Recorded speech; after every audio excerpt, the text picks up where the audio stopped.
All sookie sookie now. Today we're talking about Groove Me by New Orleans' own King Floyd. This tune came out in the year I was born, 1970. And I'm going to be honest with you, first time I ever heard this song was about 6 or 7 years old, and I really didn't like it. You know, kids are immature. My grandmother had one of those big entertainment consoles with the speakers that light up and had a TV in it and a record player, and you had to put pennies on the needle in order for the record to stop skipping. But enough about that. The bass player on this is Vernie Robbins. He's the one behind this groove, best known for this tune and Mr. Big Stuff by Gene Knight. The things I want you to take away from this video are going to be the shapes, the fingering shapes, the feel, and different playing positions. And we're also going to take a real close look at the pocket. This song is a masterclass in what pocket really is. Before we get started, I have to let you know that this video is brought to you by Groove Gumbo, where we take a look at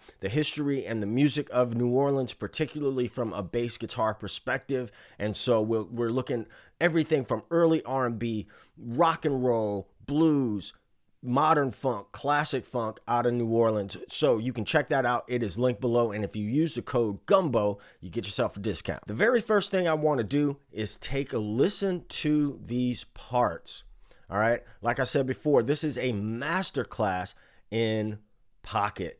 So we're going to listen to the drums, the bass, and the guitar, and the horns.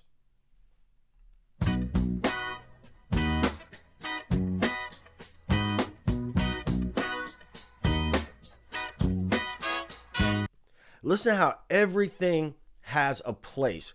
The bass is locked solid with the drums. Now, I'm going to show you how to play this, but I think it's important for us to really examine how everything fits into a certain place.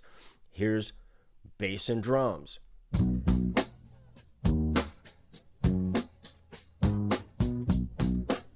Syncopation. Let's take a look at that guitar part. Guitar part doesn't change, right? Even when there are chord changes or the bridge section.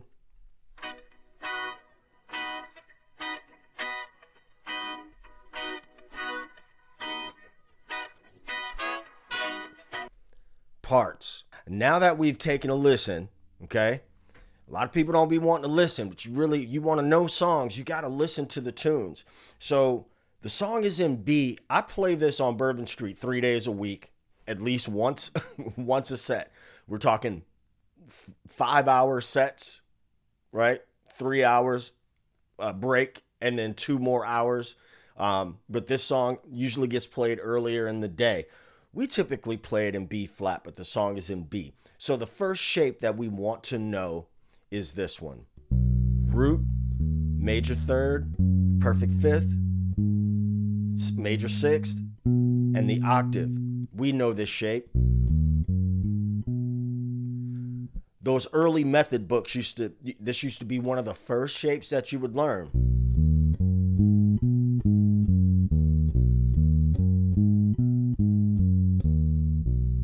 Now that's B higher up on the neck. What about if we played it here? Now I'm going to show you both places.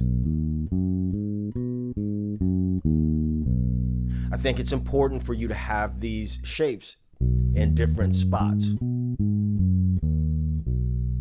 Now, let me show you an alternate shape. Okay, I'm going to start down here at the 2nd fret of the A string.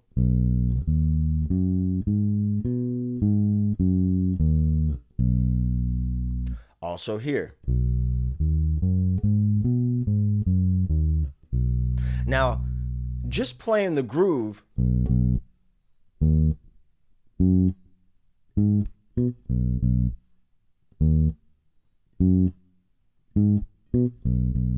that is less efficient than this.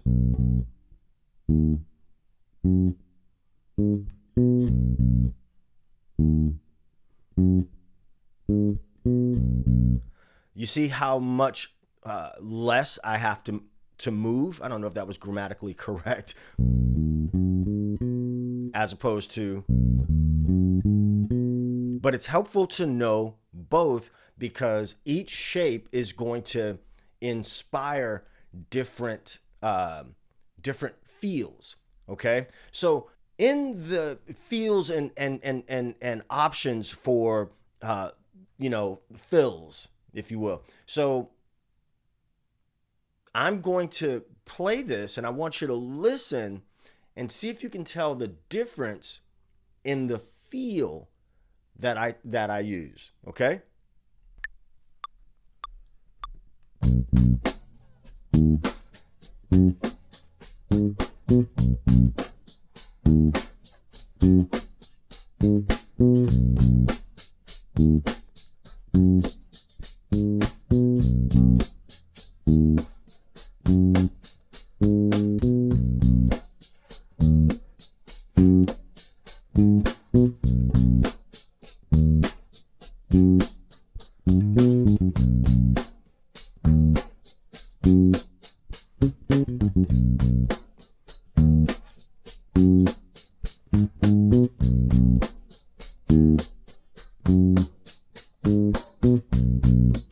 Did you notice the difference in the feel?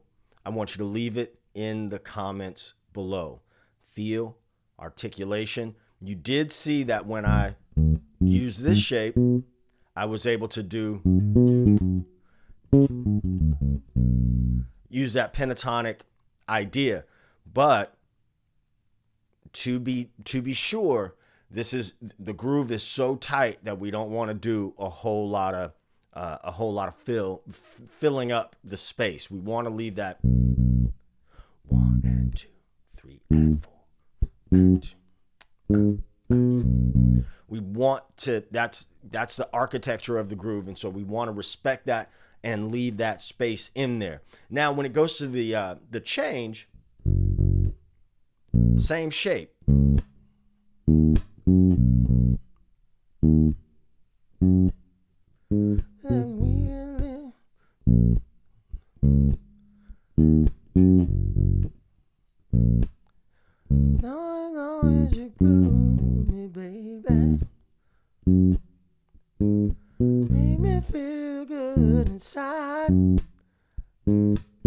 Now let's talk about the bridge, okay?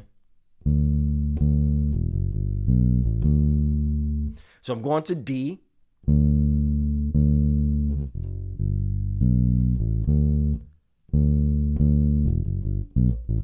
Now, also, I should mention that this now is where we see a more of a 1 finger per fret idea, but my fingers don't stay over those frets the entire time.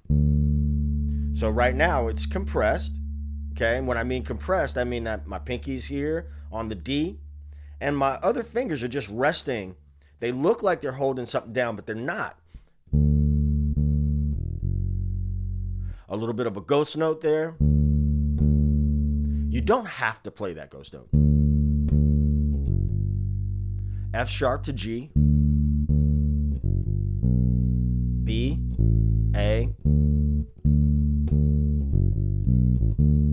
Shift that whole thing up by a whole step.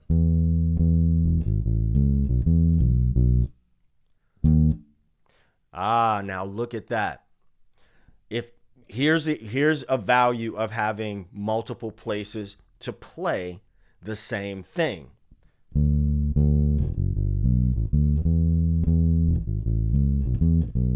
Look at that jump all the way back down there. Now, that's not a big deal, but I just want you to be aware of it.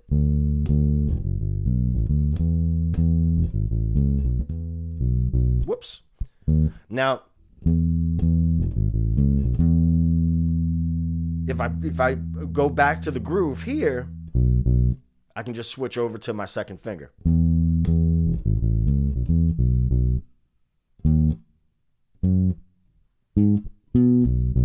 You dig? Now, check this out. When I first learned this many years ago, I would default to playing this.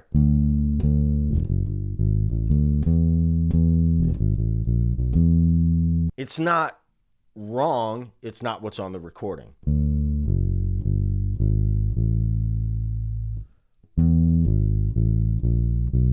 What does that sound like?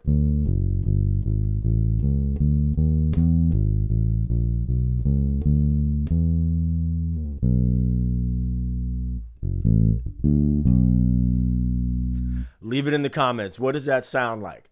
So once again, that is another example of what I'm always saying.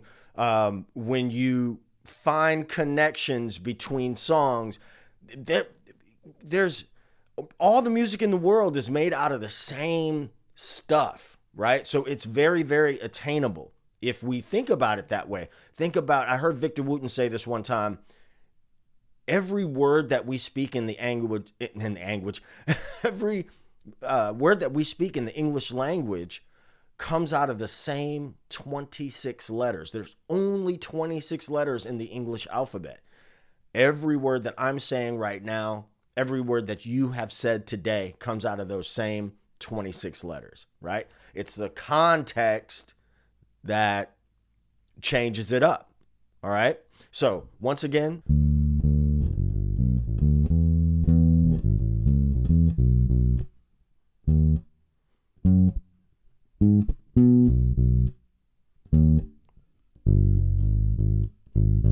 you know what I did there is like I said, I usually play this in B flat. That's why I went to that G.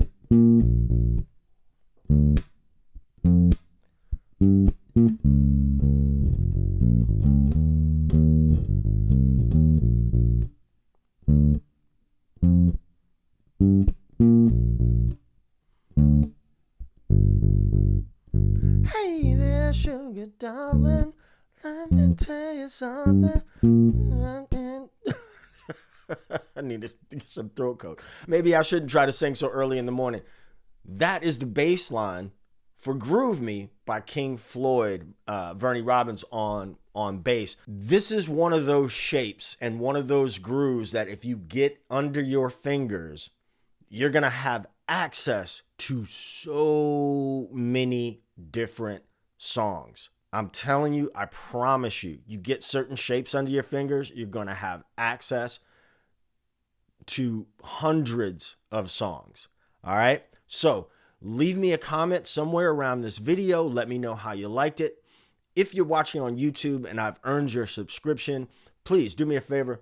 Do all the things over there and I'll catch you in the next one. Peace. Two fingers.